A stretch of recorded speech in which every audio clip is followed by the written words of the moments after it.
Tonight, we're looking at the man behind one of Umbrella's most dangerous creations. Before the G virus tore through Raccoon City, before Sherry was hunted through the sewers and the underground lab, and before William Birkin became something barely human, he was one of Umbrella's greatest scientists. He was a child prodigy, a researcher, a husband, a father, and eventually, a man so obsessed with his own work that he chose mutation over losing control of it. This is the complete story of William Birkin, from his early days with Umbrella to his work with Albert Wesker and James Marcus, the experiments on Lisa Trevor, the birth of the G virus, the betrayal inside Nest, and the final night where his own creation consumed him. And before we begin, let me know in the comments where you're listening from and what time it is for you right now.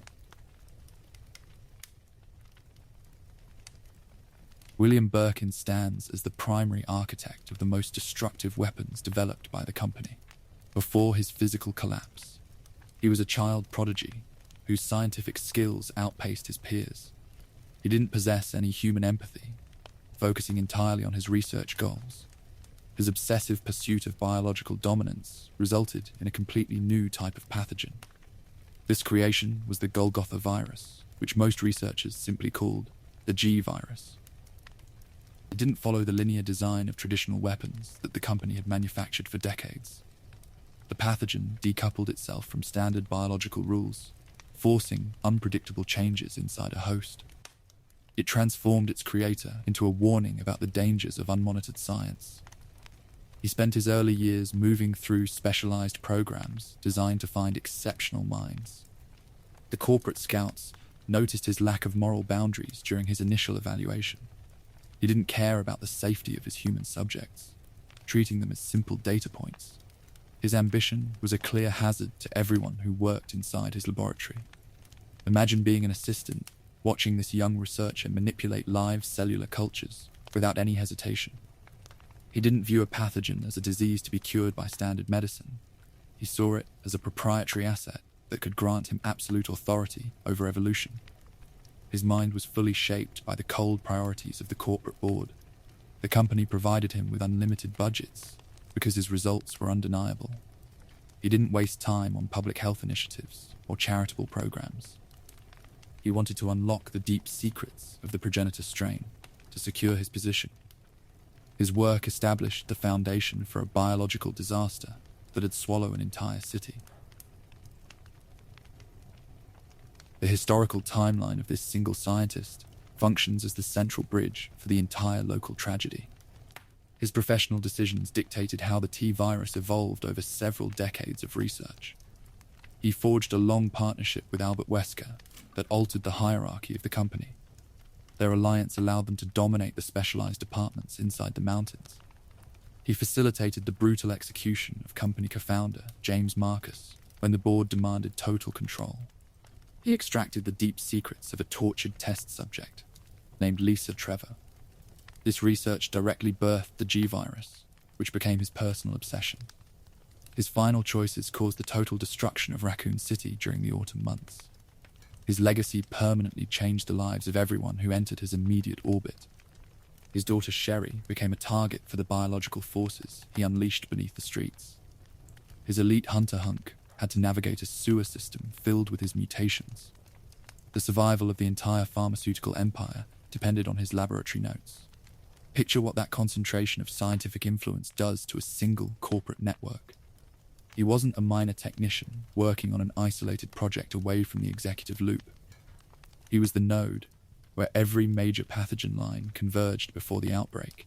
His notebooks contained the literal blueprints for the destruction of civil society. He remained at the center of the conspiracy until his human identity vanished entirely. The files he left behind guided the next generation of bioweapon development across the globe.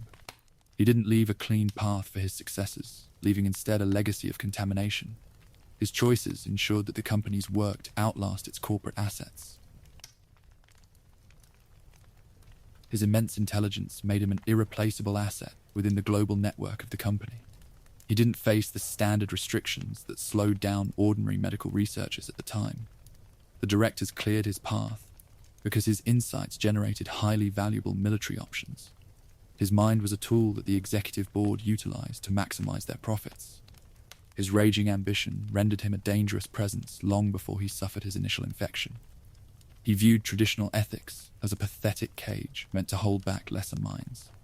He aggressively treated human anatomy as raw materials for industrial synthesis inside his locked labs. He didn't feel any remorse when an experiment failed to maintain stability. Long before injecting the fluid into his chest, his psychological framework was completely deformed by his goals. He wanted to hold absolute power over the laws of biological evolution. He didn't respect the natural boundaries of species, forcing strange combinations inside his incubation vats. His laboratory became a monument to unchecked vanity. Imagine being a subject brought into his department under a false security clearance. You wouldn't find a doctor dedicated to healing, finding instead a technician focused on cellular destruction. He monitored the indicators on his console with a flat expression that never shifted. He cared only for the data points that validated his theories. This lack of restraint was actively encouraged by his corporate handlers for several productive years. They fed his ego with expanded budgets and custom equipment to keep him working.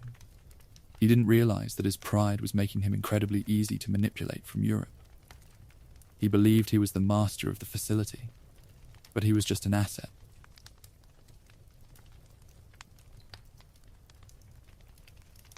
Unlike Albert Wesker or Lord Spencer, William Birkin never cared about global political conquest. He didn't dream of ideological cleansings or ruling over a population of perfected human gods. The corporate boardrooms and financial markets were simply a distraction to his laboratory routine. He was a transactional research scientist who wanted to lock away his findings from the world. He treated natural evolution like a proprietary corporate asset that he personally owned. His villainy wasn't concerned with grand theatre or dramatic speeches in front of large audiences. It was born from a toxic possessiveness over his intellectual property inside the facility. He didn't want any rival facility to claim credit for his breakthroughs. This narrow focus made him distinct from the cult leaders who appeared during the later eras. He didn't want to build a church or command an army of loyal subjects. He wanted to look through his microscope and see a cell line that carried his name. His identity was completely bound to the tubes resting on his workbench. Imagine a scientist so blinded by ownership that he'd rather destroy a city than lose his patent files. He didn't see the human population as people to be saved or dominated by a state. He saw them as potential hosts for a formula that belonged entirely to his estate. His ego was locked inside the molecular chains of his creation. This possessiveness made him incredibly isolated within the company's hierarchy as the project neared completion. He viewed his own employers as thieves who were trying to steal his scientific legacy. He didn't trust the security teams sent to monitor his weekly transitions. He was ready to betray the brand to protect his status as the creator.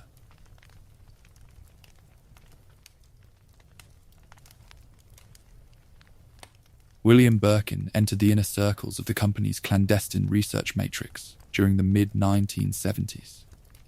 He was an unprecedented teenage phenomenon who surprised the recruiters with his aptitude in molecular biology. His grasp of genetic mapping allowed him to bypass the standard screening protocols entirely. The company recognized his value before he finished his basic academic courses. He was integrated directly into the highly illegal biological warfare division without a public record. The handlers weaponized his mind to engineer industrialized pathogens that could project absolute force. He didn't question the morality of the assignments, eager to access their specialized equipment. The young prodigy found his true home inside a hidden laboratory. The company shielded him from the standard oversight that restricted researchers in the public sector. He didn't have to justify his experiments to an ethics board or a government committee. He was given a clean desk and a simple directive to break biological limits. This freedom allowed his talent to harden into a dangerous tool. Picture a teenager walking through secure checkpoints while armed guards salute his clearance keys. He didn't feel any anxiety about the weapons being manufactured around his workspace. He viewed the complex formulas as a series of puzzles waiting to be solved. His rapid advancement proved that the company valued intelligence over human maturity. He quickly mastered the baseline mechanics of the progenitor strain under corporate supervision. His early reports caught the eye of high-level directors who needed fresh insights. He wasn't interested in traditional medicine, choosing instead to focus on mutation mechanics. The road to his future project was open before he reached adulthood. In 1977, the 15-year-old researcher was transferred directly to the Mountain Facility. The Umbrella Executive Training School sat isolated deep within the remote Arklay Mountains, away from the city. This environment was designed to shape the next generation of corporate leadership under strict secrecy. The young prodigy stepped into a world dominated by old rivalries and hidden projects. His raw talent was aggressively shaped under the direct mentorship of company co-founder James Marcus. Operating within this high-pressure shadow, Birkin learned to abandon any remaining moral restraint during his daily trials. He watched how the old director managed his laboratory away from the executive office. The lessons he received weren't focused on healing human tissue. He observed how Marcus combined ancient progenitor strains with localized leech dinner to force mutations. This research forged the earliest baselines of what had become the tyrant virus line. Birkin monitored the cellular transitions on the monitors, his mind recording the extraction sequences. He realized that the old man had found a key to reshaping biology. The training facility functioned as a harsh school, where mistakes weren't tolerated by the staff. Birkin spent his nights at the workbench, his fingers stained with chemical dyes and viral fluid. He didn't participate in the social activities of the other trainees on the estate. He preferred the quiet of the basement lab where the parasites swam. This intensive mentorship gave him a profound understanding of how to stabilize volatile pathogens. He learned to look past the immediate toxicity of a virus to find its evolutionary potential. Marcus believed he had found a loyal assistant who'd protect his legacy from Spencer. The old founder didn't see the cold ambition tracking his movements. Part 7, Birkin A&D Albert Wesker. It was during his assignment at the training school that Birkin met his lifelong rival. Albert Wesker was another young prodigy who had been integrated into the company's elite programs. The two teenagers quickly rose through the corporate ranks as an inseparable duo inside the department. They shared a profound contempt for their peers, viewing them as slow and simple. Their alliance was never built on genuine friendship or shared personal values outside the lab. It's a cold transactional pact, fueled by shared ambition and absolute loyalty to their futures. While Wesker operated with cold tactical observation, Birkin provided the raw scientific engine for their work. They needed each other to navigate the dangerous politics of the executive branch. They spent their free hours trading intelligence and analyzing data sheets away from the other staff. They didn't share their private notes with the school supervisors, keeping their breakthroughs hidden. They were building their own survival tracks under the shadow of two competing founders. Each youth recognized that the other possessed an elite set of skills. Imagine two teenagers drafting tactical parameters that had soon redefined global security lines. They didn't allow emotion to disrupt their calculations, treating every corporate directive as a chess move. Wesker monitored the precinct reports, while Birkin refined the extraction percentages inside the basement room. They were forming a partnership that'd last until the city burned. The company recognized their combined utility, using their rivalry to accelerate the development of the pathogen. They were given separate clearances, but remained locked into the same research track for years. Birkin wanted to outpace Wesker's tactical insights by delivering a perfect weapon line to the board. His obsession was the primary drive that kept their alliance functional. Part 8, Learning from the T-Virus. During his early years in the Arklay sector, Birkin's work taught him what the company demanded. They wanted a weapon that featured high-speed transmission and extreme cellular mutation for the market. The pathogen needed to deliver immediate combat utility to satisfy the military buyers in Europe. He spent his days measuring these variables inside the containment loops. He monitored how the T-virus spread through complex host systems during the field trials. He watched the virus strip away higher brain functions, turning human subjects into rotting zombies. This decay made him deeply dissatisfied with the scientific limits of the current program. He viewed the T-virus as a crude tool that lacked true elegance. The standard infection model simply destroyed the cognitive structure of the target without control. It didn't force a real evolution, creating instead a mindless consumer that decayed over time. Birkin wanted to build something that could adapt in real time to external threats. He began drafting ideas for a pathogen that could rewrite anatomy dynamically. This dissatisfaction pushed him to look past the established guidelines of the Tyrant program. He didn't want to replicate Marcus's work forever, searching instead for an independent discovery. He kept his preliminary charts locked inside his private desk away from the assistants. He was ready to move beyond the boundaries of the T-virus. His studies from this era laid the groundwork for his future break from corporate rules. He understood the mechanics of the mutation process better than any senior researcher on the payroll. He didn't let the lack of immediate results slow down his documentation track. He waited for a perfect specimen that'd unlock a worse hazard. Part 9, The Murder of James Marcus. By 1988, Dr. James Marcus's eccentric behavior made him an immediate liability to the company. His independent research arcs threatened Lord Spencer's corporate monopoly over the primary viral strains. The executive office decided to eliminate the old founder before his plans could reach maturity. They turned to his two most brilliant students to execute the local clearance. Seizing an opportunity to cement their own positions at the top, Birkin and Wesker participated in the betrayal. Backed by a heavily armed corporate strike team, they breached the inner sanctuary of his laboratory. The duo stood over their aging mentor as he was brutally gunned down by the soldiers. They didn't show any hesitation while the weapons cleared the room. This execution allowed Birkin to callously steal Marcus's life work without any legal consequences. He claimed credit for the T-virus stabilization, presenting the stolen data to the executive board. He didn't care about the blood on the sheets, focused only on his upcoming promotion. The old man's body was dumped into the waste system. Imagine standing over the person who taught you everything and writing down his final metrics on a clipboard. He didn't offer a word of comfort or try to halt the squad's progress. He viewed the assassination as a simple administrative phase that cleared a barrier from his track. His loyalty belonged entirely to his own career advancement. The murder secured his transition to the highest tier of the company's research department. He was given full control over the mountain assets, his old teacher's files moving into his personal vault.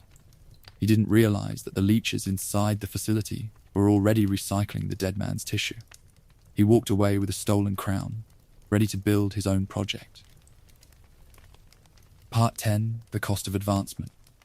Following the assassination of Marcus, Birkin's meteoric rise within the hierarchy was bought entirely with blood. He willingly underwent continuous corporate loyalty tests to prove his compliance to the executive directors. He demonstrated a complete willingness to sacrifice colleagues whenever a security breach threatened his project. The young chief researcher didn't let human relationships slow down his documentation loop. He traded away his remaining humanity for expanded lab budgets and executive clearance keys. He signed the transfer papers that sent hundreds of human test subjects into the incubation vats. He monitored their physical degradation with a flat look that ignored their suffering entirely. The cells below his desk were filled with the evidence of his choices. His rise through the company was built on an infrastructure of secrecy and stolen data files. His corporate handlers rewarded his cold focus, granting him absolute authority over the local staff list. He didn't tolerate any internal dissent from his research assistants inside the complex. Anyone who questioned his ethics was immediately reclassified as raw material. Picture a scientist who views his own assistants as disposable assets for his next weapon line.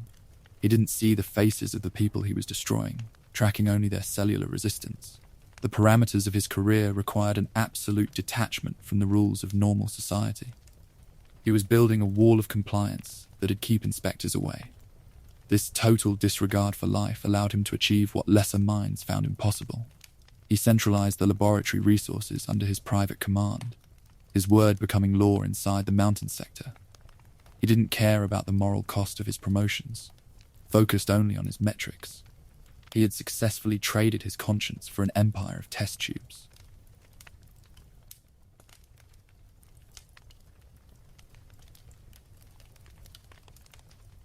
With Marcus removed from the board, Birkin was promoted to chief researcher. He was transferred directly into the Arclay research facility, operating secretly beneath the Spencer mansion. This sprawling subterranean complex became his personal scientific kingdom for the next decade. The quiet rooms allowed him to push his viral experiments without any external oversight. The facility featured state-of-the-art incubation vats and specialized isolation clean rooms. He managed the daily adjustments of the climate systems to protect his volatile specimens. The dense mountain forest above provided an absolute shield that kept public scrutiny away. He didn't tell the municipal authorities about the toxins resting beneath their soil. He expanded the laboratory's production lines to generate a steady stream of biological weapons. He monitored the mutation rates of the infected subjects, his console recording every cellular transition. The environment was designed to maximize data collection during high-risk field trials. He didn't allow any human sympathy to disrupt his analytical routine. Imagine working inside a concrete tunnel where the only sound is the hum of the filters. He spent his days walking past rows of reinforced observation cages that held his creations. He didn't feel any anxiety about the danger, trusting the automated containment shields completely. He was the absolute master of a kingdom built on industrial secrets. His work inside the mansion basement allowed him to perfect the transmission vectors of the pathogen. He coordinated with Wesker to ensure the precinct records remained clear of any local disappearances. The corporate network supplied him with fresh assets every month through a secret transport pipeline. His position was secure, as long as his charts showed progress. The Arclay laboratory became the most productive node inside the company's global network under his direction. He refined the Tyrant program, searching for a host that could survive full infection. He didn't realize that his success was drawing the attention of the executive board in Europe. They were already planning to centralize his findings under their direct command.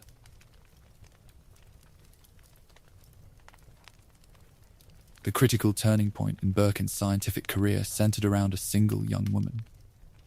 Lisa Trevor had survived continuous viral injections beneath the mansion since 1967. While other researchers viewed her as a ruined piece of trash, Birkin recognized her resilience. Her body possessed a rare genetic configuration that could absorb significant physical trauma. For over a decade, he subjected her to horrific experimental trials without any medical breaks. He used her living body as a biological canvas to track how diverse pathogens interacted. He didn't feel any remorse as her physical structure warped under the pressure of the injections. She was a permanent fixture inside the lowest sublevels of the facility.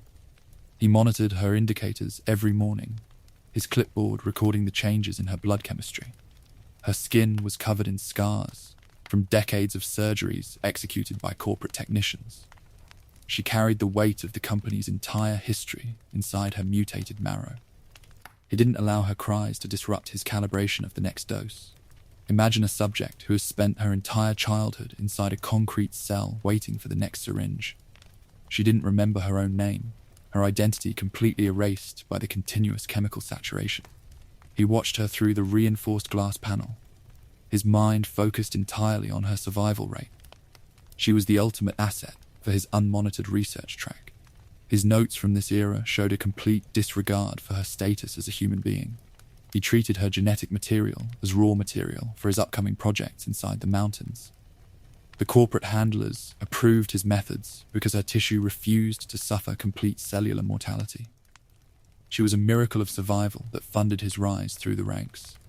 The relationship between the scientist and the subject was built on an infrastructure of absolute cruelty. He didn't see the tragedy of her confinement, focused only on the unique antibodies she produced. Her existence was a secret that he guarded against the other corporate departments in Europe. She was the key that had soon opened the door to his masterwork. Part 13, Why Lisa Changed Everything. In 1988, Birkin's research team injected the subject with a highly aggressive organism. The Ne-alpha parasite was an experimental asset designed by the European branch to take over host brains.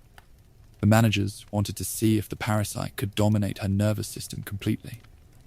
They didn't expect her immune system to launch a violent counterattack against the infection.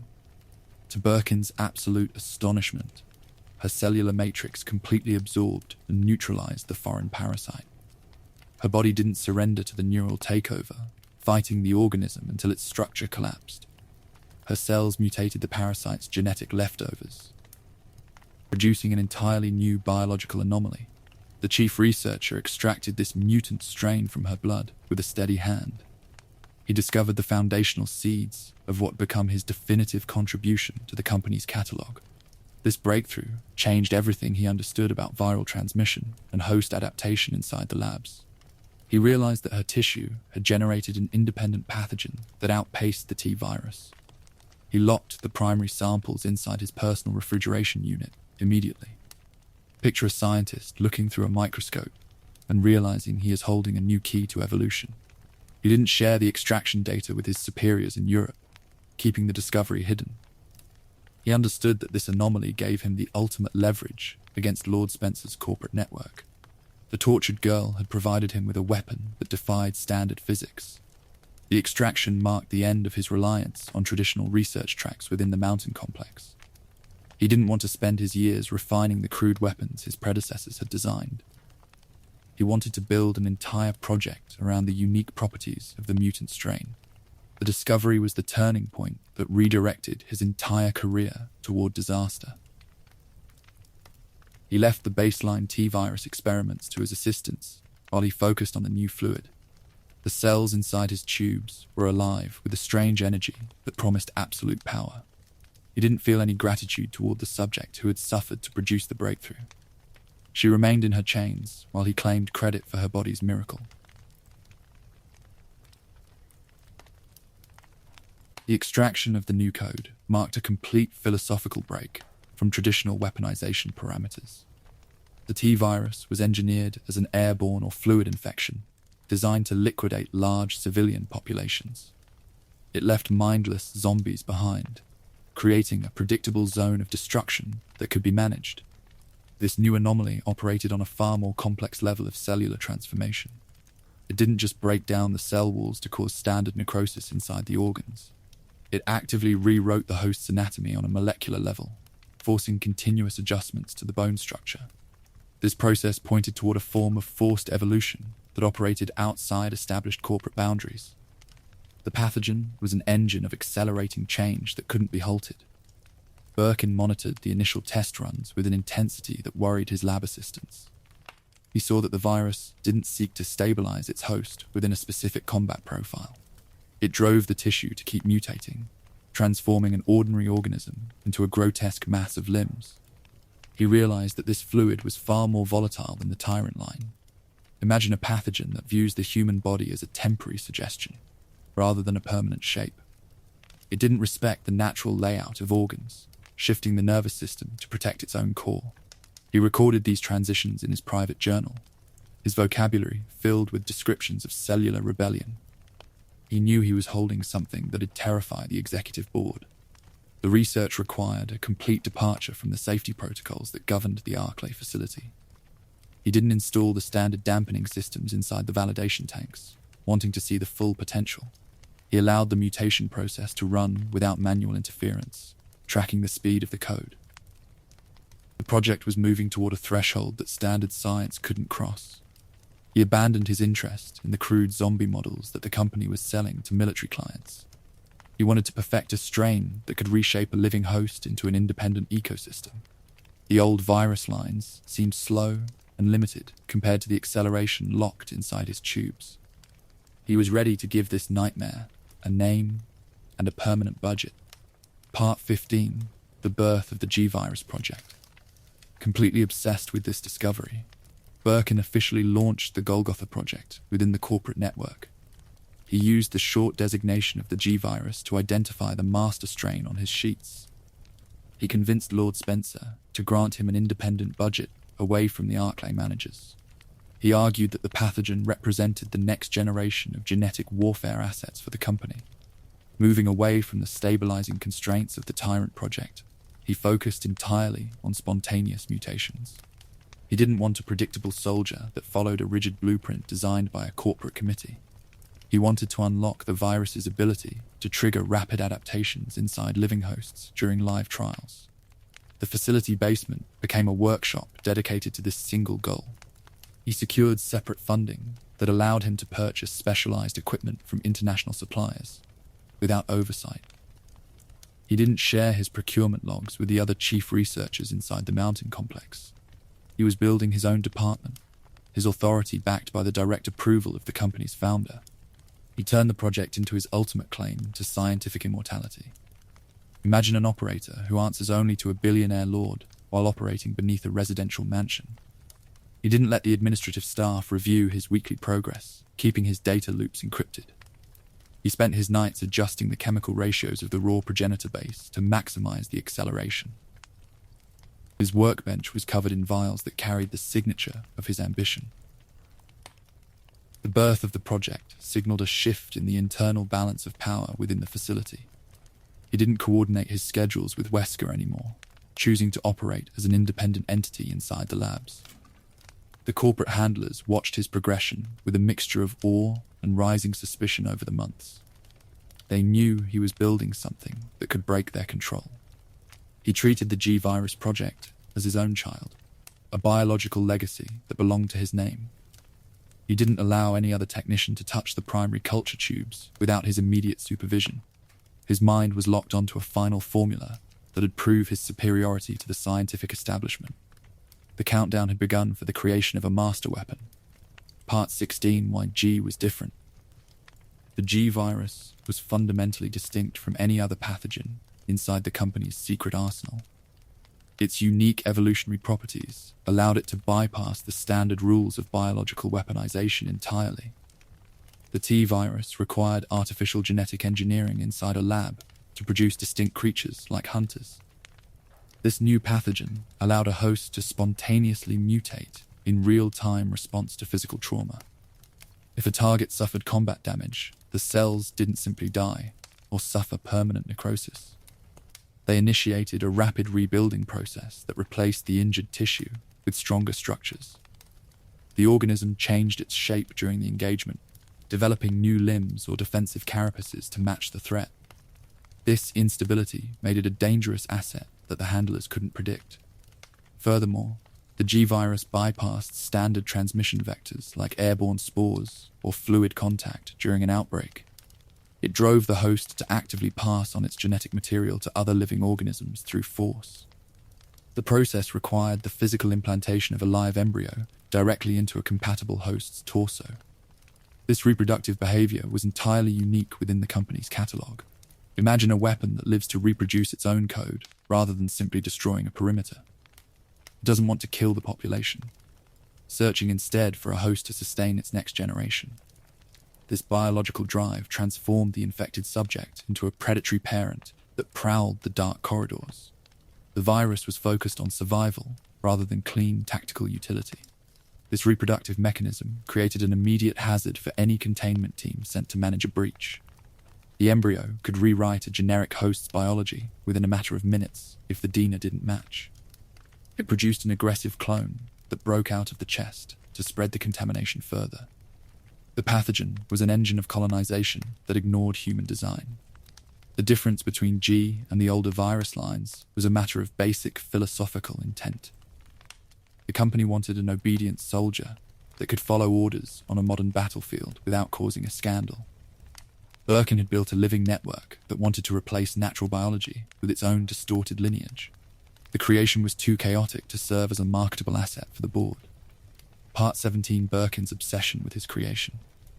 As the 1990s progressed, the G-Virus completely consumed William Birkin's psychological identity. The project stopped being a corporate assignment for the company and morphed into his personal legacy. He viewed the fluid inside his test tubes as his own biological child. It was his definitive proof of superiority over the rest of the scientific community. He grew intensely paranoid and protective of his data logs as the formula neared completion. He spent his hours writing custom encryption blocks to protect his terminal from the executive handlers. He aggressively hid his breakthrough findings from the other research facilities operating across the globe. He didn't want any rival department to touch his intellectual property. He viewed any corporate oversight from Europe as an existential threat to his personal ownership of evolution. He didn't trust the administrative managers who reviewed his weekly resource requests inside the complex. He was convinced that Spencer was planning to strip him of his research keys. This anxiety turned his office into a secure bunker where he worked alone. Imagine a scientist who checks the seals on his sample cases every 30 minutes with a loaded weapon. He didn't allow his own lab assistants to leave the clean block without a full body scan. He monitored their communications, searching for any sign of corporate espionage among his senior staff. His pride had isolated him from the rest of the department completely. His obsession made him blind to the shifting politics of the company he had served since childhood. He didn't care about the market value of the product, focused only on its physical perfection. He spent his wealth on custom equipment to scale the cultivation process without the board's knowledge. He was ready to burn his contracts to protect his status as the creator. The virus had become his god, an organic mirror that reflected his immense narcissistic vanity. He sat in the dark watching the cells divide, his mind locked onto a future where he held power. He didn't realize that his possessiveness was a technical trigger that'd draw a strike team to his door. He believed he owned the pathogen, but the pathogen owned him. Section 3, Family, Neglect, the Human Side of Birkin. Part 18, Annette Birkin. William's descent into scientific madness was fully enabled by his wife, Annette Birkin. She was a brilliant, similarly cold virologist who worked beside him inside the subterranean complex. She didn't offer a stabilizing moral anchor to balance his rising paranoia over the months. Instead, she completely shared his obsessive corporate ambition to dominate the local department.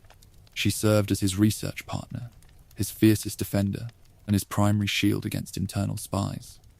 She was one of the few human beings on Earth who understood the genetic makeup of the G virus. She managed the laboratory logs while he focused on the chemical extraction sequences at the bench.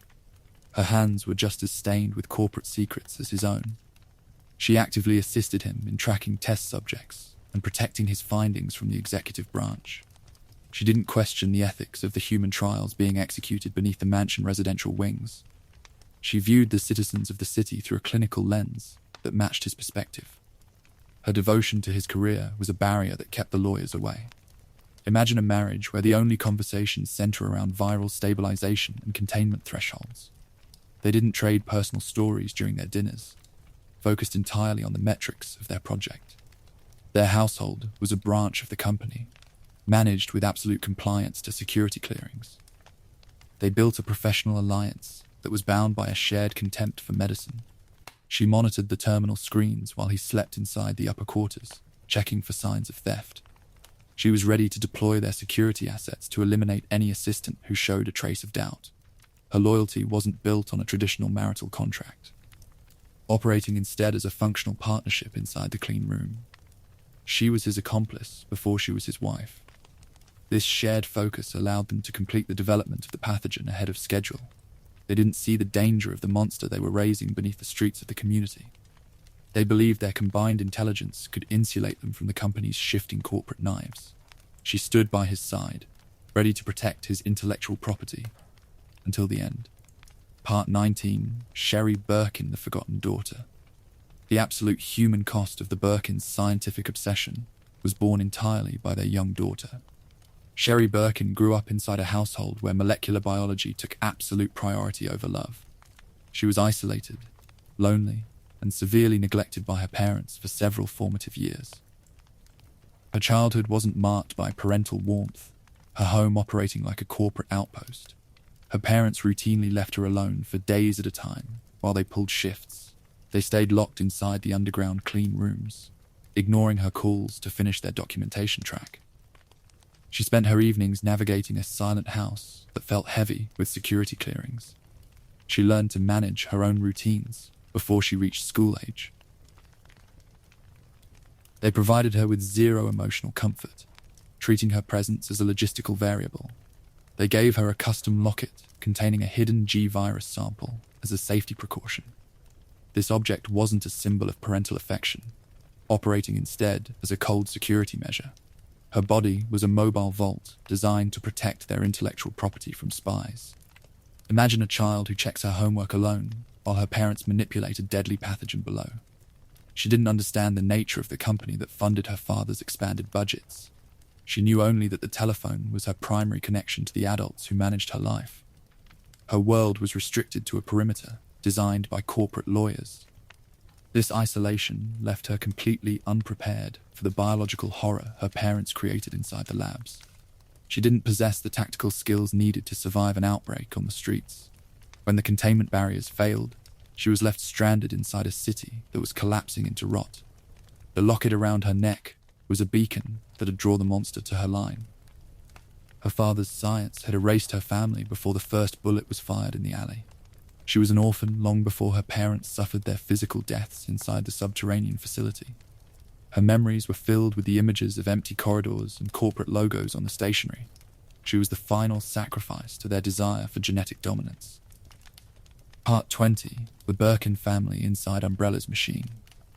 The Birkin household perfectly illustrated the chilling rot at the core of corporate science. Family dinners and domestic interactions were entirely subverted by toxic corporate politics and security clearings. They didn't discuss typical neighborhood events, choosing to argue over viral stabilization and cell division. The dinner table was an extension of the chief researcher's workbench inside the complex. To William and Annette, even their own daughter was viewed through a protective lens. They didn't see a child who required guidance, tracking her value as a genetic asset. She was a piece of collateral that needed to be kept safe from the company's knives. Their home life shows the human cost of an industry that treats life as a product. The administrative handlers monitored their household layout using secure data lines linked to Europe. The family wasn't allowed to escape the surveillance loop that governed their professional assignments. Every transaction they made was logged by auditors who managed the company's black budget division. The parents accepted this intrusion as a necessary condition for their advancement. Imagine living in a space where every door requires a clearance passcode to open. The child didn't realize that her playground was a surface cover for a bioweapon laboratory. Her father carried the scent of old chemicals into her bedroom when he checked her locks. The structure of their family had been dismantled by the company's payroll system. This normalization of the horror was the real tragedy of their domestic arrangement. The parents didn't feel any moral hesitation about the weapons being manufactured beneath their kitchen. They viewed the mutation process as a clean scientific metric that secured their financial survival. Their conscience had been liquidated by the steady influx of corporate capital over the years. The family unit was simply a smaller wheel inside a machine that was built to produce death. They didn't see the rot until the countdown reached their own address during the autumn outbreak. The research had swallowed their humanity, leaving an empty house decorated with corporate awards and security badges. The machine was ready to discard them as soon as the data stabilized.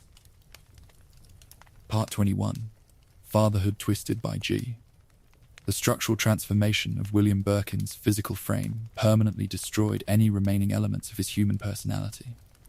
As the pathogen took absolute control over his cellular matrix, his original mind was crushed by the primitive biological mandates of the infection.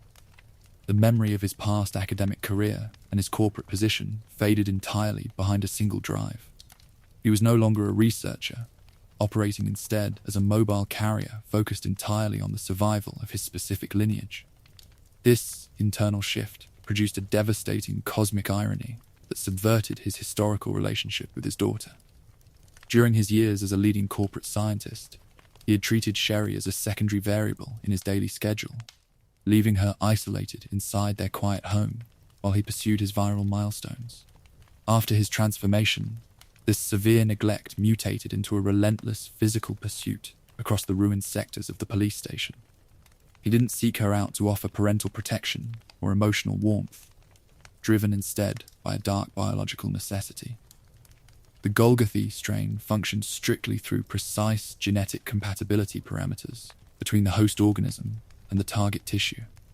A mutated subject could not successfully replicate its master code inside generic zombie hosts, its embryos suffering immediate cellular shock if the DNA lines didn't align perfectly. To pass on its evolutionary data, the creature required a blood relative who shared a near-identical genetic blueprint. This mechanical rule twisted his forgotten fatherhood into a predatory hunt, transforming his daughter into his primary target. He stalked her through the burning streets, and the subterranean maintenance shafts with an uncoordinated but determined pace. He remained completely deaf to her terrified cries for her father, his auditory nerves registering only the proximity of a suitable incubator. The virus utilized his old instinct to protect his intellectual property, converting his familial bond into a mechanical tool for embryonic implantation. Her young body was evaluated purely as a pristine biological canvas designed to sustain his next evolutionary generation. The pursuit through the dark water channels highlighted the absolute loss of his human identity within the local ecosystem. Every time he neared her position, his massive right arm swung with a kinetic force that threatened to crush the very child he was tracking.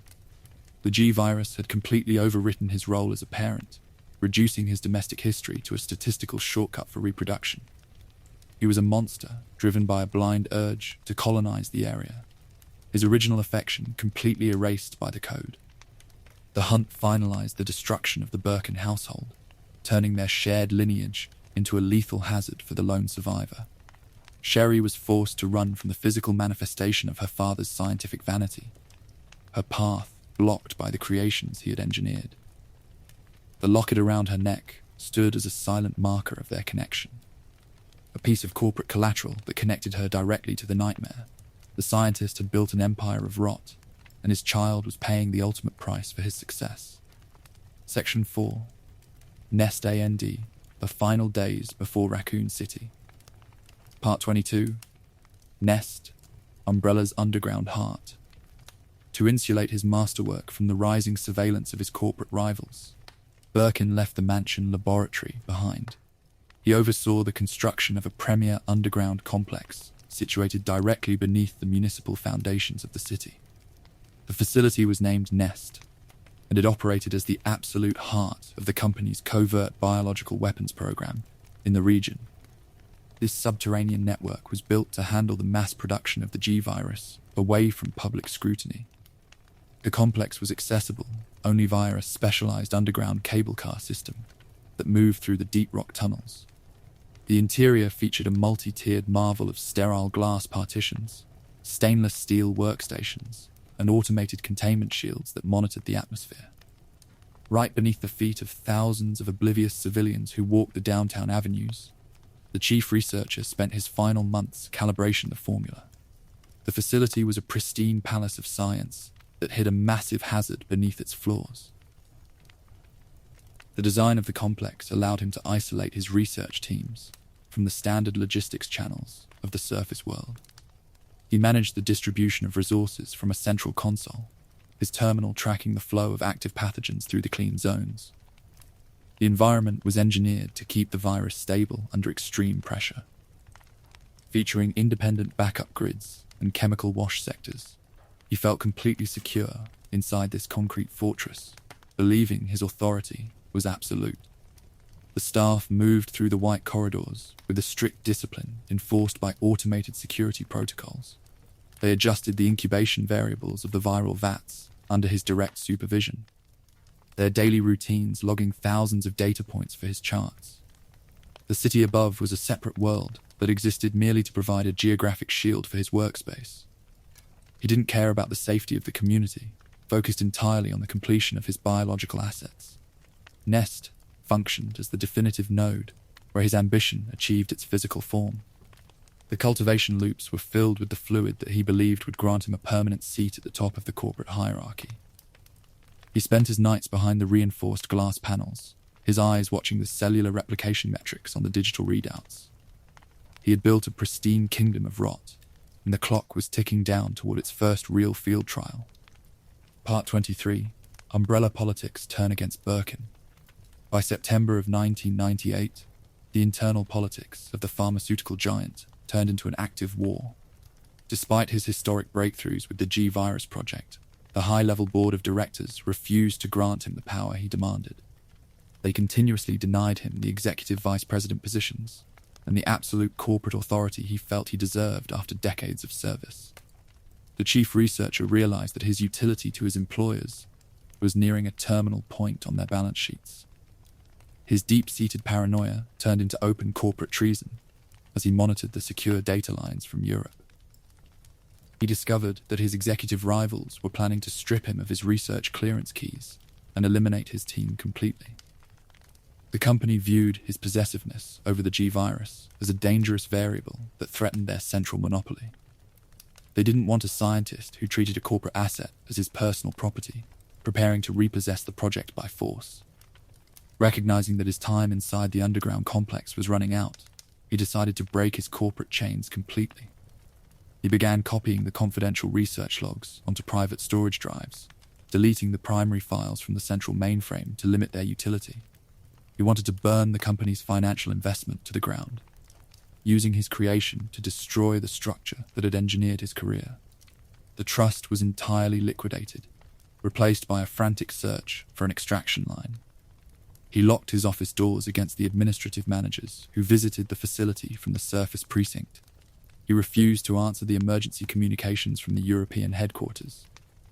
His voice restricted to a series of deflections that delayed their response. He knew that if he remained inside the clean room without a shield, he'd be reclassified as a loose end that needed to be erased. His ambition had created a trap that was closing around his workspace. The isolation inside his private laboratory sector grew heavy as the autumn weeks began.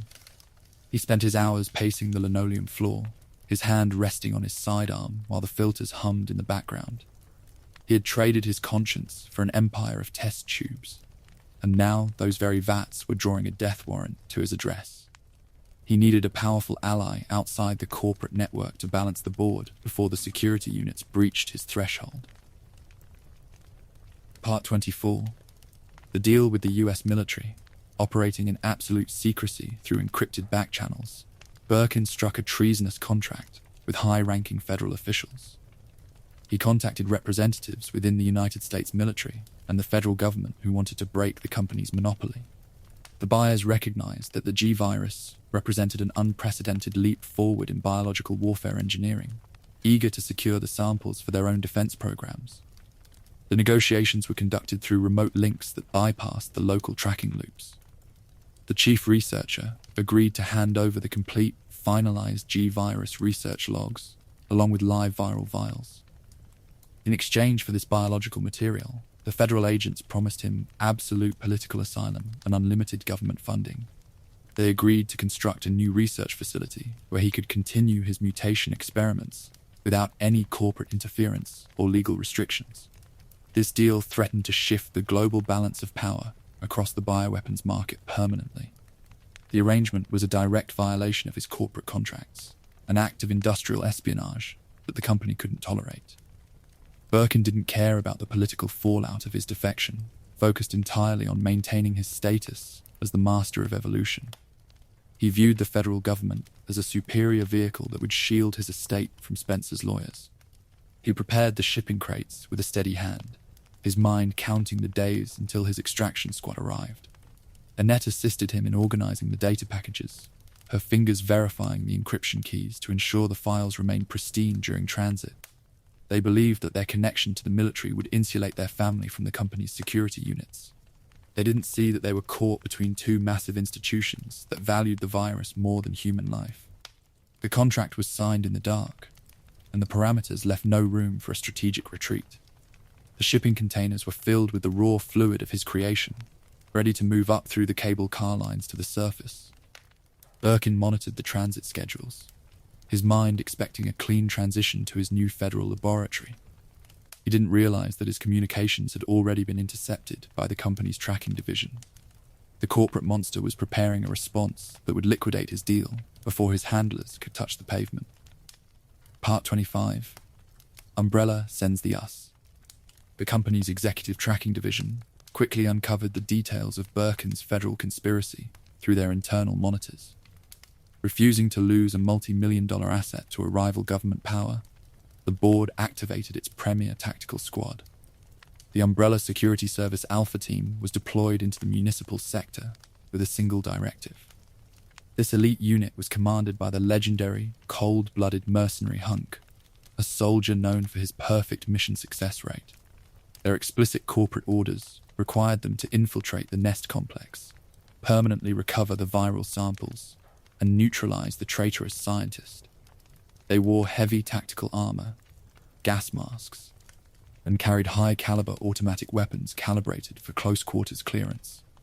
They moved through the city's sewer system to avoid triggering the facility's automated surface alarms, their entry path designed to surprise the research staff. The mercenaries didn't operate under civil codes, serving as the company's hand of correction. The squad cleared the maintenance thresholds with a professional discipline that ignored the civilian security guards. They moved along the pipe networks with a silent precision, their boots stepping over the wet concrete without making a sound.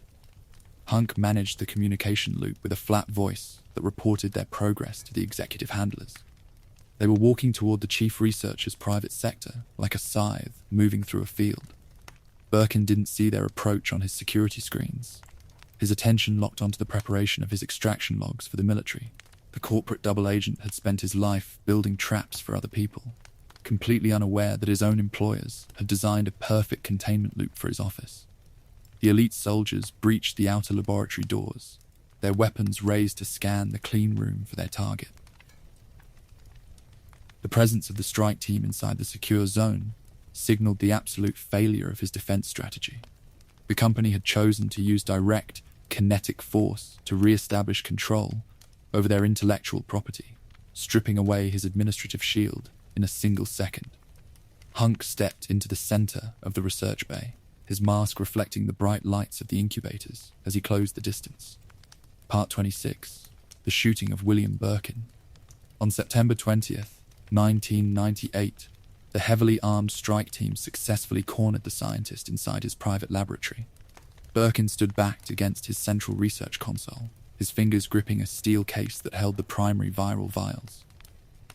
His face was manic, his tactical composure completely shattered by the sudden appearance of the corporate soldiers. He refused to surrender his lifework to the mercenaries, shouting that the pathogen belonged to his name alone. The chief researcher was unhinged, his mind unable to calculate a peaceful resolution to the administrative clearance. In a flash of panic, he reached for a mechanical tool on the workbench, his sudden movement interpreted as a hostile action by the nervous squad. An anxious operative opened fire with a submachine gun before Hunk could deliver a hold command. A burst of high-caliber bullets riddled Birkin's chest, throwing his body across the floor. The brilliant scientist lay bleeding out on the cold linoleum tiles, his blood pooling around the shattered glass of the laboratory equipment. The mercenaries didn't offer medical assistance, moving quickly to secure the steel case that held the G-virus and T-virus samples.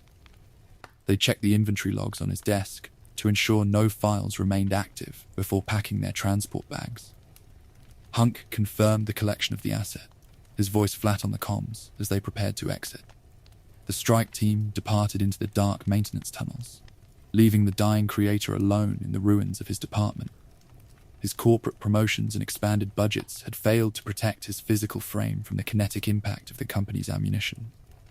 He had spent his youth building a machine that chewed up human lives, and now that same engine had discarded him on the floor blocks. His breathing grew shallow as his vital indicators began to drop. Annette found him minutes later, her screams echoing through the silent clean room as she tried to halt the systemic failure of his organs. The wounds were too severe for standard medical tools, the bullets having fractured his lungs and his primary arteries. The chief researcher was looking at his own mortality metric, his mind poisoned by a final wave of rage against the employers who had stolen his crown. Part 27. Birkin injects himself with G. As the strike team moved deep into the sewer network with his life work, William Birkin reached his absolute psychological breaking point. Driven by a final wave of narcissistic fury and an absolute refusal to let the company own his legacy, he made a terminal choice. He located a single remaining experimental vial of the raw G-virus that had rolled beneath the console during the scuffle. His fingers closed around the plastic syringe with a desperate grip. With his final ounce of human strength, the dying scientist plunged the long needle directly into his chest cavity, releasing the fluid into his failing bloodstream. The unchecked power of the Golgotha strain immediately interacted with his dying cells, hyper-accelerating his metabolism to fight the trauma of the bullet wounds. The pathogen didn't allow his organs to rot, initiating a violent rewriting of his entire molecular layout.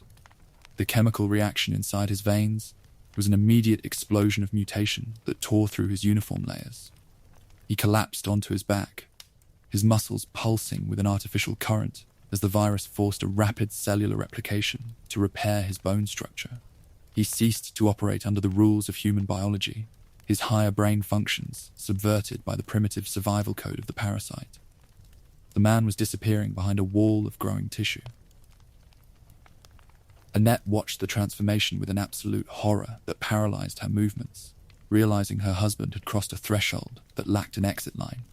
The scientist had become the host for his own creation, converting his failing body into a live laboratory floor for the virus.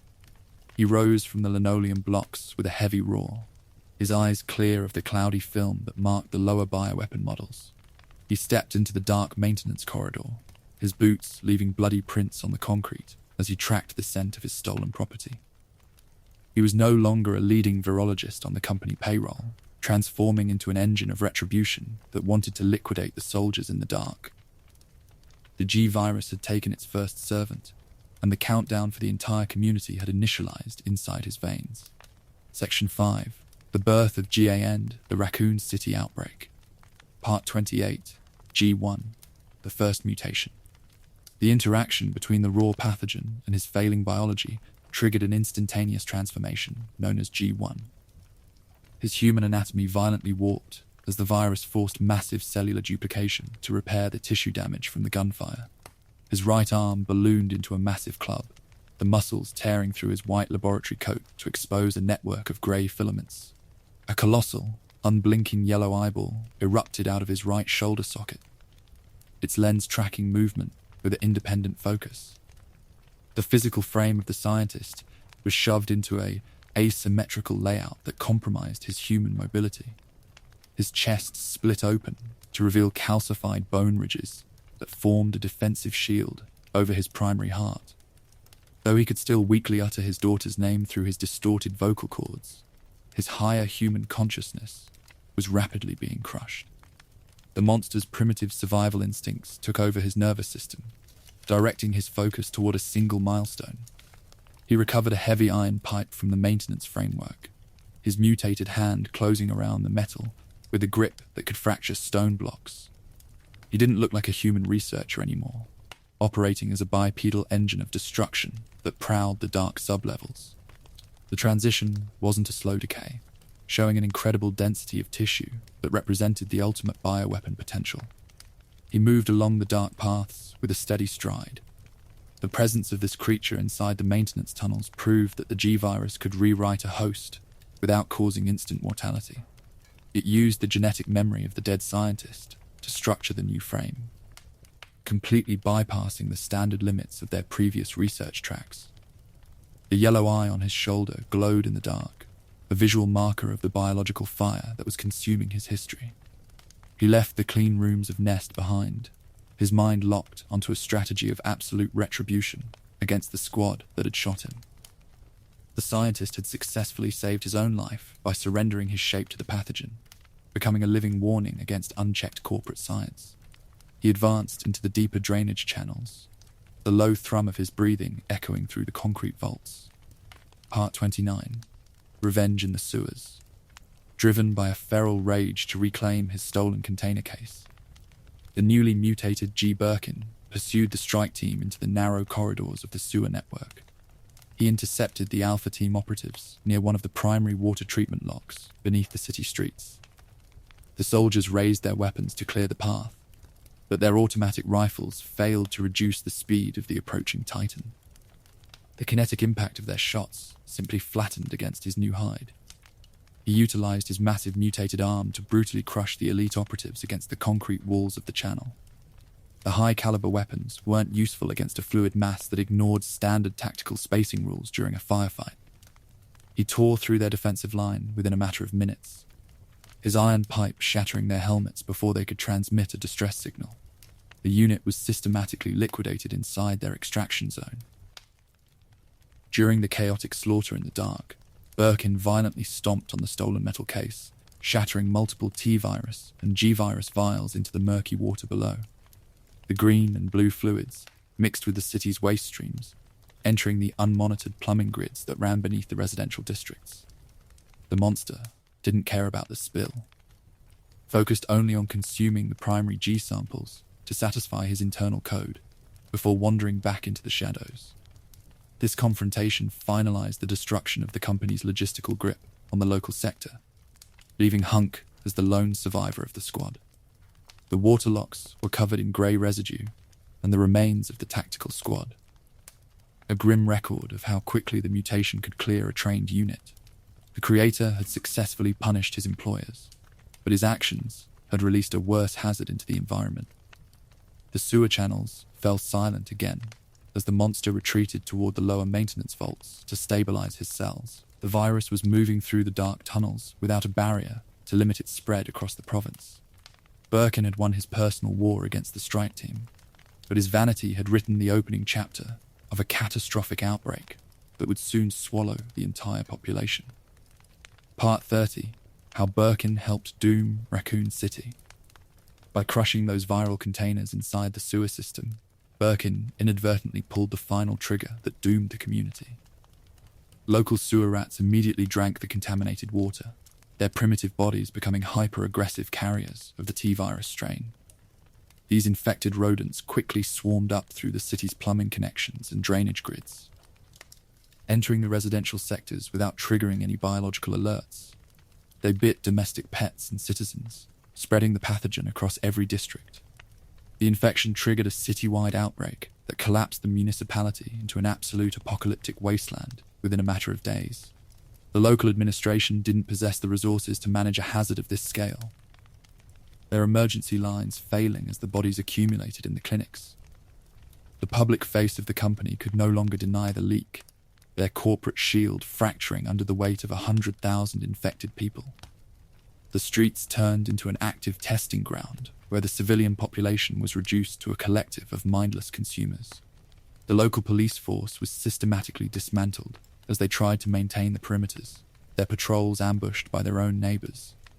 The disaster traced its origin directly back to the chief researcher's refusal to hand over his patent files in the alleyway. His personal pride had become a fluid fire that cleared the board. The corporate handlers in Europe watched the spreading panic from their remote terminals, realizing their local assets were being liquidated by a ghost. The city was a closed crucible where the accumulated consequences of 3 decades of weapons manufacturing were rising to the surface.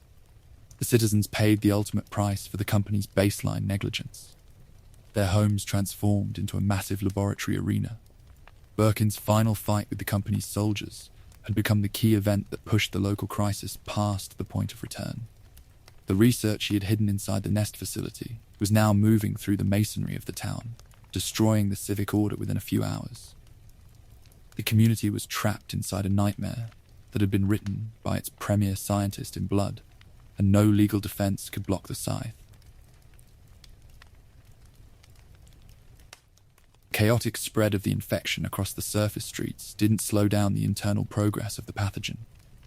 As the municipal infrastructure collapsed under the weight of the outbreak, the virus completely overrode what remained of William Birkin's human brain. It locked his physical frame into a single biological mandate centered on survival.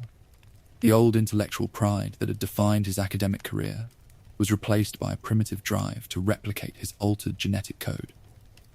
He ceased to wander aimlessly through the concrete channels, his movements becoming deliberate as he tracked the layout of the precinct. The virus couldn't successfully replicate its complex genome inside standard zombie hosts because their decaying tissue caused immediate cellular shock.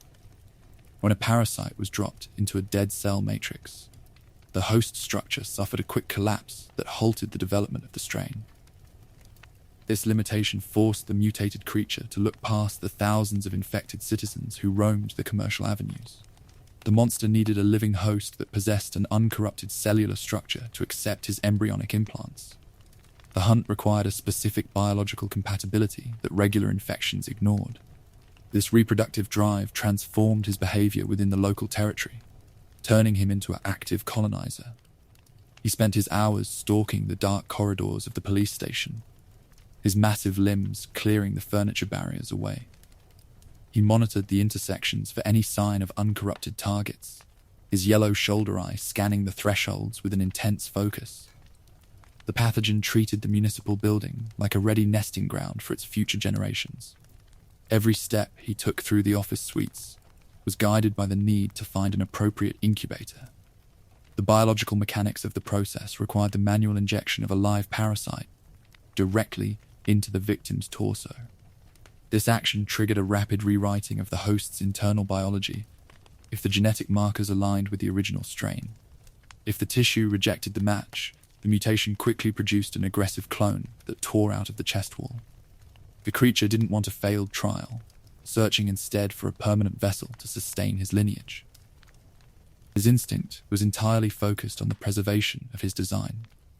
Imagine being a survivor, hiding behind a desk, while this massive creature sniffs the air for your blood type.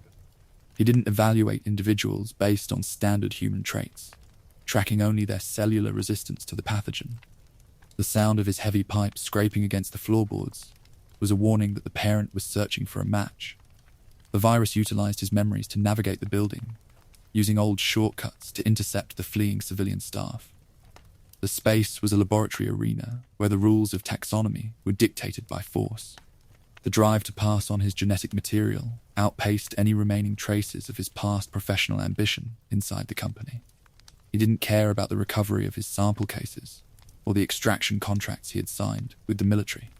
The fluid inside his veins had dismantled his identity, leaving nothing but an organic engine focused on reproduction. The hallways were heavy with the scent of old chemicals and fresh blood as the search expanded. He moved into the lower maintenance tracks, his mind locked on to a single profile. Part 32 Sherry becomes the target. The reproductive drive programmed into the pathogen turned the last human connection in Birkin's life into his primary prey. His broken mind locked onto his daughter Sherry's unique genetic profile because her DNA shared a near-identical structure with his own tissue. The virus recognized that her young cells provided the perfect match needed to sustain the reproduction cycle without triggering cellular rejection. This mechanical rule converted his forgotten fatherhood into a predatory nightmare that threatened the lone survivor. He began tracking her movements through the burning streets with a single-minded focus. He pursued her relentlessly through the subterranean maintenance shafts and the storage rooms of the police department. He remained completely deaf to her terrified cries for her father, his auditory nerves registering her voice as a simple locator beacon. The human affection that had once existed inside his household was completely liquidated by the chemical saturation of the strain. He didn't see a child who required immediate protection, evaluating her body solely as a compatible incubator designed to birth his next generation. The tracking loop was a closed system that ignored any emotional interference. The child ran through the dark pipe networks without understanding why her father had transformed into a hunter. She carried the heavy locket around her neck, unaware that the object functioned as a visual marker for the forces that had destroyed her home. Every intersection she cleared brought her closer to the swinging iron pipe that her father carried through the vaults. Her parents had sacrificed her youth to their corporate ambitions, and now her father's creation was coming to claim her flesh. The isolation of the drainage system ensured that no regular rescue squad could block his advance. The monster managed his spacing with a terrifying persistence that outpaced the regular speed of the infected horde. He cleared the iron gates with effortless strikes, his yellow eye fixed on the path where her boots had left tracks in the mud. The pathogen utilized his intimate knowledge of her habits to predict her escape lines across the municipal grid. The relationship had been reduced to a structural duel between a parasite and its chosen host. He didn't hesitate when her shadow appeared near the drainage winches, his arm rising to initialize the capture sequence. Picture a child backed against a concrete wall, while the distorted frame of her father blocks the only exit sign. The virus inside his chest was pulsing with an artificial current, driving his motor muscles to close the distance despite her screams. He didn't feel a single trace of remorse as his claws reached for her tactical uniform. His focus locked on to the completion of the biological injection. The space was a quiet sanctuary for a terrible science that was about to finalize its colonization. The transformation of his family was almost complete. He successfully implanted the parasitic embryo into her torso before the defensive elements could intervene to clear the platform. The action fulfilled the primary mandate of the G-virus, leaving the young girl infected with the very nightmare her parents had manufactured. The creature wandered back into the shadows of the sewer lines, his biological task achieved for the moment. The survivor was left alone in the dark, her cells beginning to adjust to the presence of a foreign code. The legacy of the chief researcher was locked inside her blood. Part 33, Claire Leon A.N. The monster below the city. The presence of the mutated scientist shaped the journeys of rookie officer Leon Scott Kennedy and civilian Claire Redfield.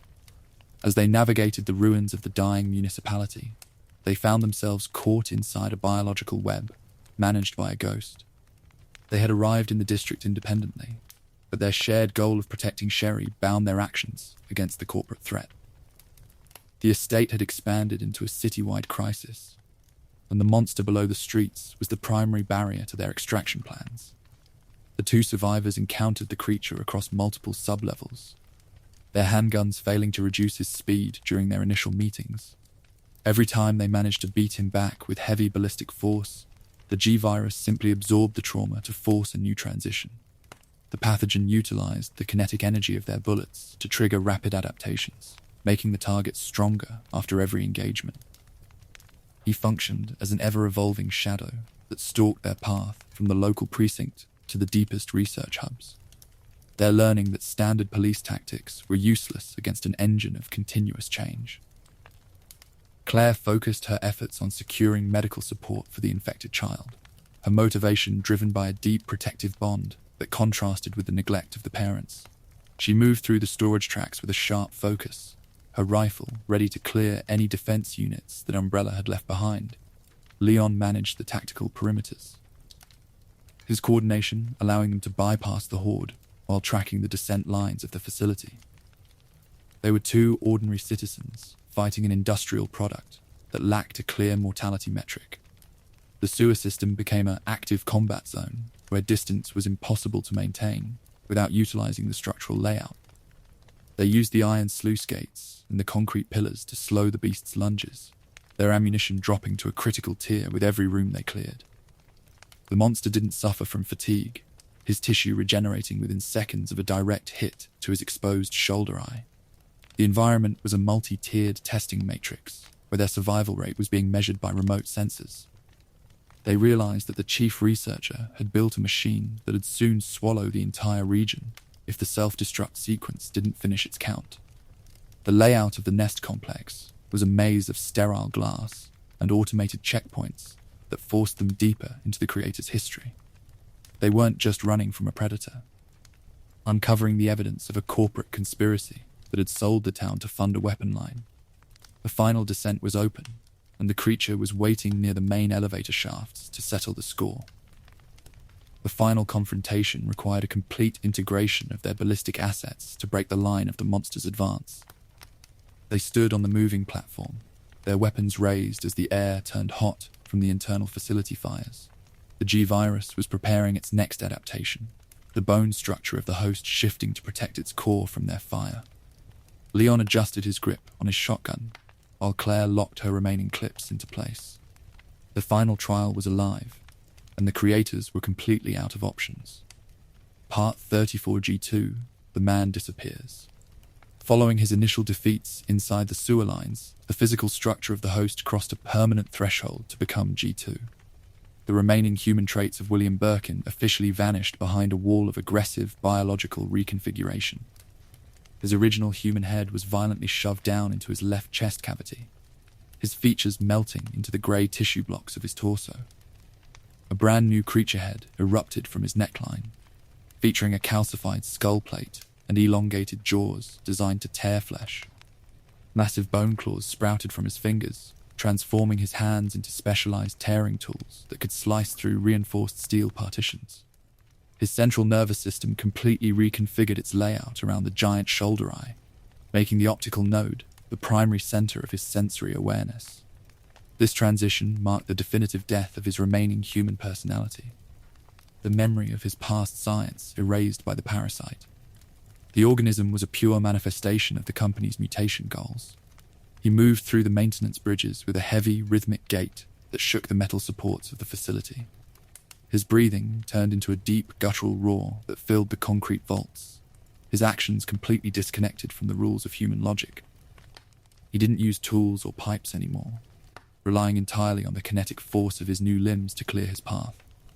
The environment was an obstacle that he dismantled with a single-minded focus on his targets. The adaptation proved that the G-virus treated the host's body as a temporary suggestion, changing the design whenever a threat compromised the cell walls.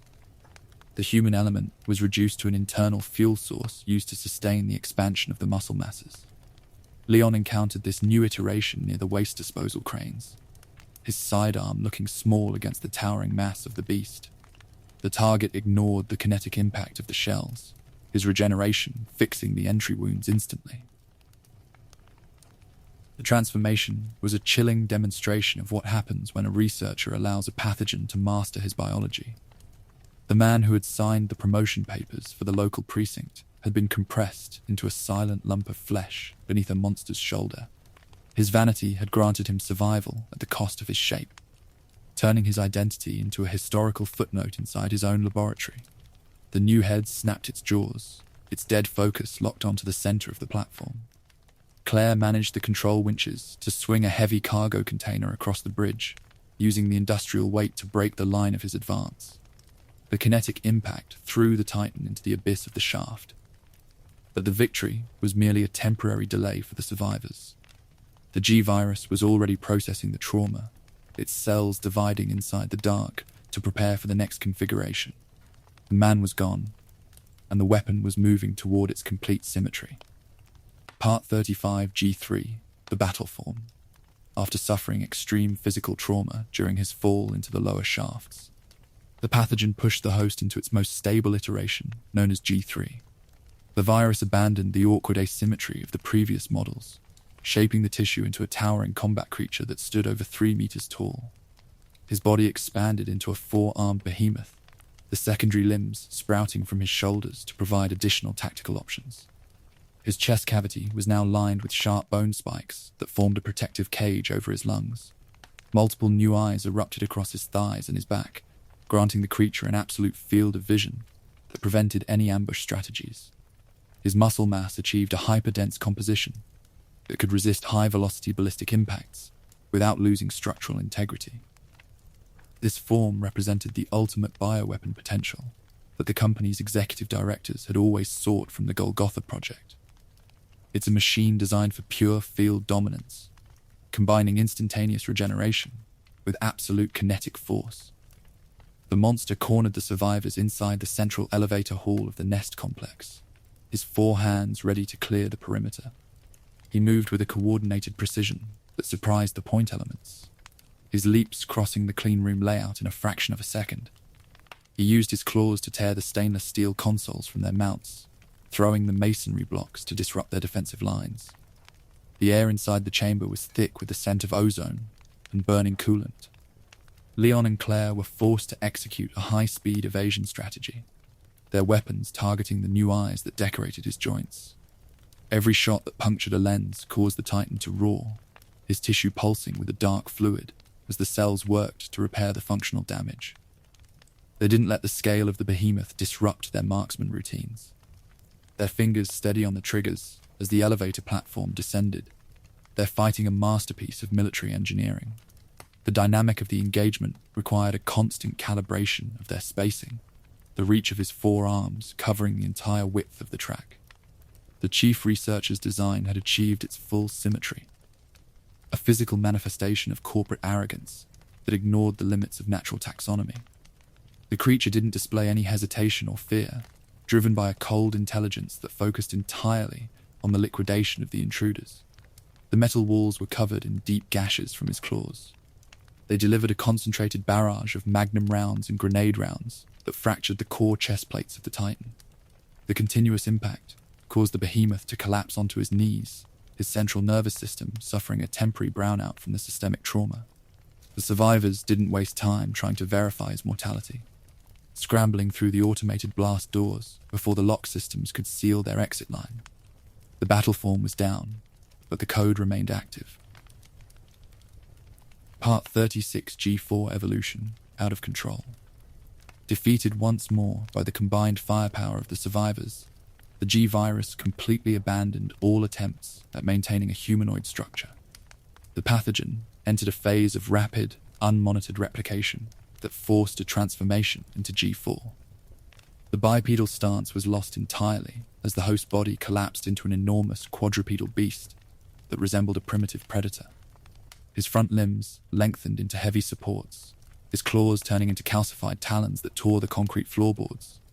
His chest split entirely open along the center line, creating a massive vertical maw that ran from his throat to his lower torso. This cavernous opening was lined with concentric rows of razor-sharp teeth that moved with an independent muscle grid. He moved with an animalistic speed that outpaced his previous iterations, running along the walls of the escape shaft like a mechanical buzzsaw. The virus had stopped pretending to improve the host, focusing entirely on raw consumption metrics. The creature didn't possess a recognizable face or a human head, his sensory nodes replaced by a collection of blinking eyes that circled the central maw. He behaved like a ravenous beast that consumed everything in its path to sustain the massive energetic requirements of his transformation. He ignored the layout of the facility, tearing through the automated security doors to intercept the emergency transport train. His roar had lost its vocal structure, turning into a high-frequency screech that shattered the glass panels. Claire faced this nightmare inside the industrial maintenance terminal, her grenade launcher her primary tool to manage the closing distance. The target moved with a erratic agility, jumping across the structural beams to drop onto her position from the dark thresholds. She had to maintain her footing while the floor buckled under the weight of the beast, her shots targeting the glowing core that pulsed inside the vertical mouth. The kinetic impact of the acid rounds slowed his sprint. The G-virus had entered a state of terminal acceleration where the cellular blueprint was breaking down under its own momentum. The host was a slave to a mutation process that couldn't be stabilized by any known corporate countermeasure. The pride of the scientist had resulted in a biological tragedy that lacked a taxonomy label. A giant tumor given legs and teeth to clear a room. He didn't track targets based on genetics anymore, driven by a blind rage to destroy matter. The continuous application of heavy ordnance caused the quadruped to collapse against the track buffers, his vertical jaw leaking a dark fluid onto the rails. The self-destruct sirens were counting down the final minutes of the facility's life cycle, the walls beginning to cave in as the internal explosions breached the upper tiers. Claire bypassed the broken frame of the monster, her eyes fixed on the lights of the evacuation train that sat ready on the platform. Part 37 G5, The Collapse of William Birkin. In his final desperate state, the physical frame of the host suffered a total genetic and structural collapse to degenerate into G5. Having absorbed hundreds of dead zombies and random biological waste along the tracks of the escape tunnel, his organization vanished completely. He melted into a colossal, amorphous mountain of raw flesh that filled the entire width of the rear cargo carriage. He was no longer a structured organism with defined limbs or an active nervous system. The creature featured a shifting mass of grasping tentacles, loose skin plates, and hundreds of blinking eyes that floated across the surface of his tissue. A single giant mouth dominated the front of the mass, its rows of teeth salvaged from the various mutations he had undergone across the night. He didn't possess any mobility mechanics beyond a slow crawling movement that dragged his mass along the metal floorboards. He was a walking tumor, driven by nothing but a blind hunger. The G-virus had achieved its ultimate logical conclusion inside the parameters of the Raccoon City containment zone. It had turned a brilliant child prodigy into a mindless collection of cells that lived only to consume matter to delay its own decay. The scientific legacy that Birkin had guarded with a loaded sidearm was reduced to a grotesque pile of meat that fouled the clean lines of the transport train. He lacked a brainstem, his actions driven by pure organic reflex. Leon and Claire stood inside the narrow corridor of the adjoining passenger car, watching the mass press against the glass reinforcement panels. The tentacles reached through the ventilation grates to secure a hold on the metal frame, dragging the mountain of flesh forward with a steady momentum. The survivors knew that if the mass breached the door locks, they'd be integrated into the biomass within a few seconds of contact. The space was a final crucible. The transformation proved that the pathogen's promise of forced evolution was a corporate lie, designed to hide a baseline ruin. The virus didn't build a superior human race, creating instead a chaotic growth that destroyed its own template to maintain its life cycle. The old notes locked inside the Nest mainframe were useless against a specimen that had turned into a literal wall of teeth and eyes. The scientist had built a monster that had completely dissolved his name. The mass emitted a low, wet sound as it compressed itself to clear the iron door frames, its eyes tracking the survivors with a flat predatory focus. They're looking at the final monument of Umbrella's unmonitored research program, a creature that had swallowed its creator to satisfy its patent lines. The train was moving toward the surface, and the final liquidation phase was about to initialize inside the cargo bay. Part 38, The Death of William Birkin. The long saga of William Birkin finally reached its terminal point aboard the speeding evacuation train. Trapped inside the rear cargo bay as the facility's automated self-destruct countdown hit 0. The massive G5 flesh blob was completely pinned down by the survivors. Leon and Claire utilized their remaining heavy ammunition to puncture the central core of the mass, their shots triggering a systemic failure inside his mutated tissue. The tentacles lost their tension, releasing their grip on the iron beams, working in perfect synchronization under the pressure of the sirens. The survivors managed to uncouple the rear cargo carriage from the main engine. They threw the mechanical release levers, separating their passenger car from the mountain of flesh that sat on the tracks behind them. The detached car slowed down, its wheels throwing sparks against the steel rails as the front section cleared the tunnel threshold. The monster was left behind in the dark vacuum of the shaft. A massive thermal explosion completely vaporized the cargo carriage a second later, the fire hitting the concrete walls with immense kinetic force. The heat incinerated every remaining cell of the G-virus, reducing 3 decades of illegal biological research to a cloud of grey ash. The immediate threat of William Birkin was permanently ended by the blast, his formula erased from the local grid before it could reach the surface. The tunnel collapsed behind their flight. The train burst into the morning air of the outer fields, the light of the sunrise cutting through the smoke columns that rose from the city centre. Leon and Claire collapsed against the benches of the front cabin, their breathing ragged as the engine cleared the danger perimeter. They had survived a domestic nightmare that had liquidated the entire municipal administration within 72 hours of their arrival. The child sat between them, her fever dropping as the distance from the facility increased. The destruction of the chief researcher was an absolute conclusion to his personal war against his employers. He had fended off their strike teams and destroyed their samples, only to be turned to ash inside a concrete ditch by the very citizens he had ignored. His names and his awards were buried beneath the rubble of the Nest complex, his files liquidated by the same fire that cleared the streets. The creator was gone, leaving nothing behind but his orphaned child. The engine continued its journey away from the valley, the sound of the tracks the only rhythm inside the quiet cabin space.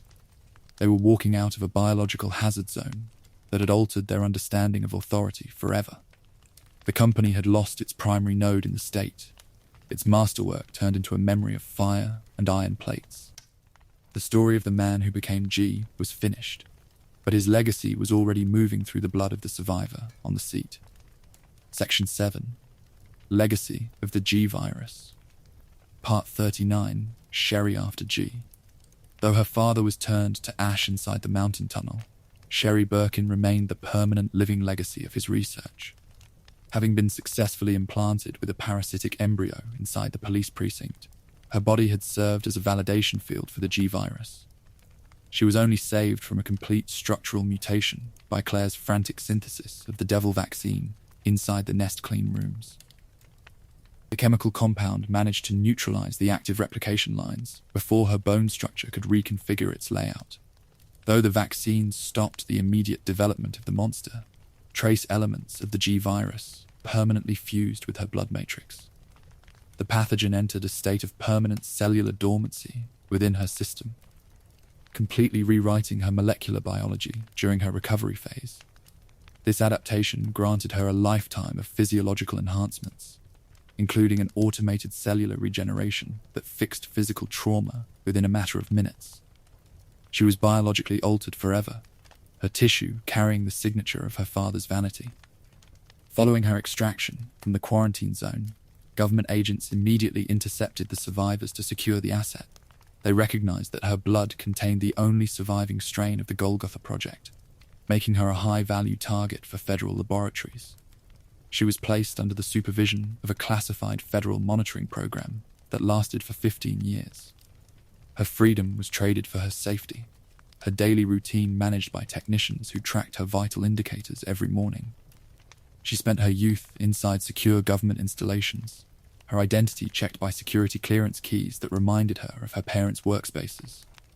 She didn't have a normal childhood, her family replaced by a roster of medical handlers who analyzed her blood chemistry every week. She grew up under the shadow of the company's fall, her body functioning as a living vault for a science that had destroyed an entire town. She accepted the discipline, her focus locked onto public service. By the time she reached adulthood, she transitioned into a capable government agent working for the Division of Security Operations. She utilized her unique physiological traits to manage irregular biological threats across the globe. Her endurance, a powerful tool during live field engagements. She didn't boast about her lineage, keeping her past locked behind a professional voice that focused on tactical performance. She was the daughter of a monster, operating as a shield for humanity. Her presence on the international roster confirmed that William Birkin's science had outlasted his corporate employers. The virus had failed to produce an army of tyrants, leaving behind a young woman who used its power to clean up the black market networks. Her life was a living record of the cost of corporate ambition. Her scars a permanent reminder of the house that rotted in the mountains. She stood as a witness to a history that the lawyers had tried to bury. Part 40, Annette's Final Reckoning. Annette Birkin's violent death inside the crumbling corridors of the Nest facility forced her to face the absolute reality of her life's work. Bleeding out from internal injuries inflicted by her own mutated husband during his assault on the lower tiers, her administrative shield was completely gone. Her final human acts inside the clean room were dedicated to handing Claire the instructions for the synthesis of the devil vaccine. She spent her last minutes focusing on the survival of the daughter she had neglected for years. She died in absolute agony on the floor blocks, completely aware that her grand scientific obsession had systematically destroyed her family. The corporate promotions and the expanded budgets she had defended from spies had resulted in a domestic slaughterhouse that left her child completely orphaned. The research papers and the patent files she had logged were useless against the kinetic force of the mutation that had cleared her office. Her vanity had built a trap that had crushed her own address. Her final entries inside the laboratory terminal were a record of absolute failure, her formulas producing a monster that ignored her vocal commands. She had spent her adult life serving an institution that treated human life as a disposable asset, and now that same machine had liquidated her position. She looked at the blood on her fingers, realizing that her conscience had returned too late to save her home from the scythe. The facility was caving in around her body. The memory of her family dinners and her domestic routines faded behind the sirens that initialized the final destruction phase of the complex. She had traded her daughter's safety to secure a high-profile placement inside the company's network, her pride turning her into an accomplice before she was a parent. Her death was a visceral reminder that the real horror of the company wasn't found inside the tubes, operating instead inside the minds of the scientists. Claire left her behind in the dark room, her body remaining inside the concrete vault as the self-destruct sequence hit zero. Her remains were turned to ash along with the primary G-virus cultures. Her name removed from the precinct payroll by the same fire that cleared the tunnels. She was a witness who had realized the truth after the parameters had closed her exit lines. Her legacy was a ruined house and an orphaned child who carried her secrets into the world. The story of the mother was a parallel line to the collapse of the brand, showing how corporate greed could hollow out a human relationship until nothing remained but a data sheet. She had walked into the mountains with a vision of progress, leaving behind a pool of iron fluid and a terrified girl who had to run from her father's claws. Her reckoning was complete, and the silence of her tomb was absolute beneath the soil. Part 41, Why the G-Virus Failed ASA Weapon. From a strict military and corporate perspective, William Birkin's masterwork was an absolute failure as a marketable biological asset. While the T-virus could be controlled via precise genetic programming to produce predictable, obedient soldiers like the Tyrant or the Nemesis, this pathogen was completely chaotic. Its rapid, spontaneous real-time mutations made it an uncontrollable hazard that would instantly liquidate its own handlers on a modern battlefield. The weapon lacked the structural discipline required by international buyers. The reproductive mechanism of the virus further compromised its utility as a tactical tool for conventional warfare syndicates. The drive to implant embryos required the host to target blood relatives, creating an irregular hunting profile that ignored the strategic perimeters of a combat zone. If the parasite entered a generic host, the resulting clone broke out of the chest to spread the infection without a command structure. The pathogen didn't clear a trench, transforming the entire region into an unmonitored nesting ground. Furthermore, the instantaneous adaptation to physical trauma meant that the creature's shape could not be maintained across an extended deployment line. Every bullet that struck the hide forced a spontaneous reconfiguration that altered its movement speeds and its sensory requirements inside the arena. The company couldn't sell a product that changed its taxonomy during a live engagement, the lawyers unable to draft patent protections for an amorphous mass. The G-virus was too volatile to serve as a reliable source of revenue. The project proved that the pursuit of absolute evolutionary power could produce an asset that rejected institutional control. Birkin had built an engine that prioritized its own reproduction over the financial goals of the board, his creation turning into a separate ecosystem that fought both sides of the war. The vats inside the nest facility were filled with a fluid that could only produce a city of corpses and a ruined balance sheet. The commercial viability was zero. The black market networks avoided the Golgotha strain during the global bioterror era that followed, preferring the predictable lethality of the older T-virus variants. They recognized that a G-infected host was a ticking bomb that had swallowed their own facilities before they could package the samples for transport. The pathogen remained a historical anomaly, a design that crossed a line that even the most corrupt corporations refused to touch. The formula was a monument to scientific narcissism that lacked a legal market. The failure of the project highlighted the boundary between engineering a weapon and unleashing a biological fire.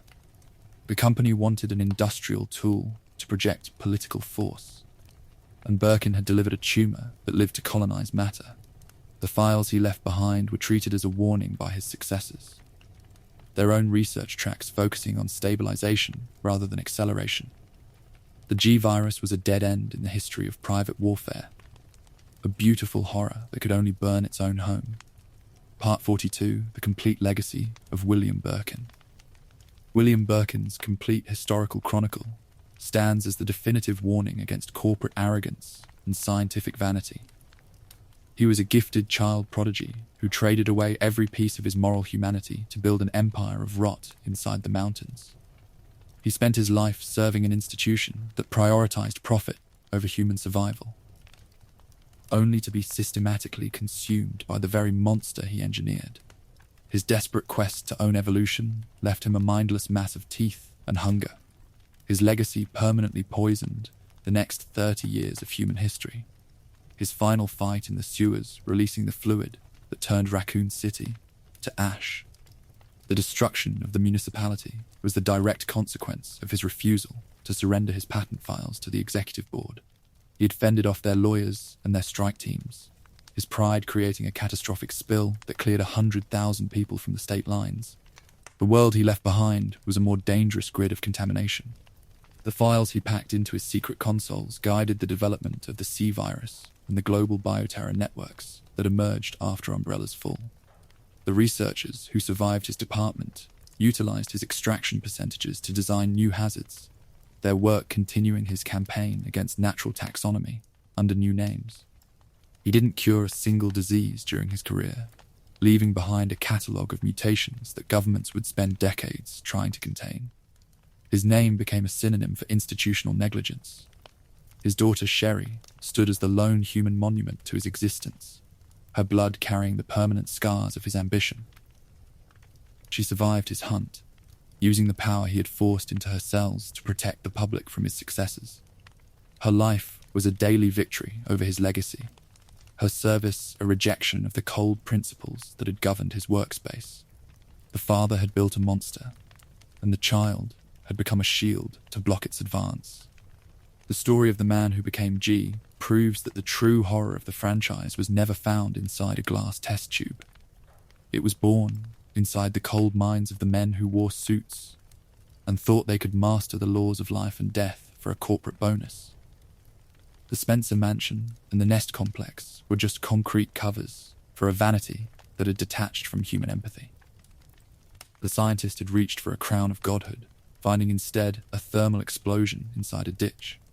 The ash has settled over the Arklay Valley, but the lesson remains locked inside the archives of the global security agencies. You can't turn evolution into a proprietary asset without paying a permanent bill in blood. Birkin spent his final seconds as a mountain of eyes, watching his history vanish into a flash of heat on the rails. He had built the engine that destroyed his world, and his name was erased by the very fire he had stolen from the ruins.